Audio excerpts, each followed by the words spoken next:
Hi అండి, welcome to another mini vlog. ఈరోజు video వచ్చేసి జున్ను ఎలా చేయాలి వీడియోలో మీకు చూపించబోతున్నాను. ఇవి వచ్చేసి స్వచ్ఛమైన గేదె పాలు.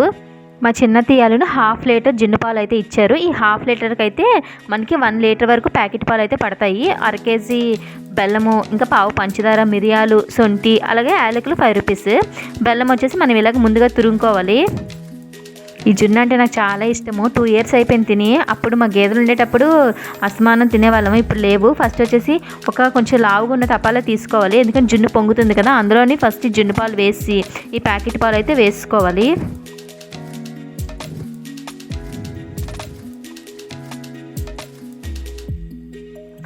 ఇంకా బెల్లం ఉంటుంది కదా, బెల్లం ఇంకా ముక్కల్లా కాకుండా మనం అలా చేత్తోనే బాగా బెల్లం అంతా కూడా కరిగించుకోవాలి. పంచదార క్వాంటిటీకి సరిపడా వేసుకోవాలి. మా అత్తయ్య అయితే బెల్లం వేసి చేస్తారు, మా అమ్మ చేసినప్పుడు అయితే పంచదారతో చేస్తుంది. ఈ యాలకులు, మిరియాలు, అలానే శొంఠి 3 కూడా మిక్సీ వేసుకోవాలి. మిరియాలు మనకి ఎంత వేసుకుంటే అంత ఘాటుగా ఉంటాయి. అవి కూడా మొత్తం మనకు బెల్లం ఫుల్గా పూర్తిగా కరిగించేసుకొని అప్పుడు ఈ పొడి అయితే పైన అయితే వేసుకోవాలి. కాటన్ క్లాత్ ఉంటుంది కదా, కాటన్ క్లాత్ అలా తపాల మీద పెట్టేసి దానికి థ్రెడ్ అయితే కట్టేసుకోవాలి. మేమైతే ఈ 1/2 లీటర్ జున్నుకి అయితే ఒక 2 అవర్స్ పాటు పట్టింది పొయ్య. ఇక్కడ చూసారా 2 పొయ్యిలు. మా చిన్న తీయాలైతే మాకు వేరేగా, ఇంకా మా రూప వాళ్ళకి వేరేగా, మా అత్తయ్యకి వేరేగా, ముగ్గురికి కూడా 3 1/2 లీటర్స్ అయితే ఇచ్చారు. అలానే ఎవరి వాళ్ళే వండుకున్నాము.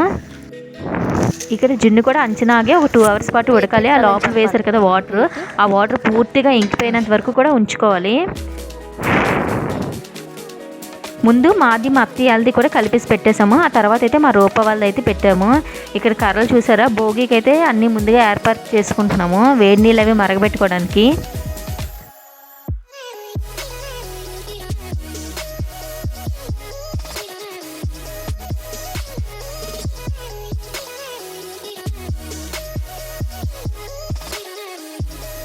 ఫైనల్గా మనకి ఫుల్గా వాటర్ అంతా ఇంకిపోయిన తర్వాత ఒక 2 అవర్స్ అయితే ఫుల్ అయిపోవాలి.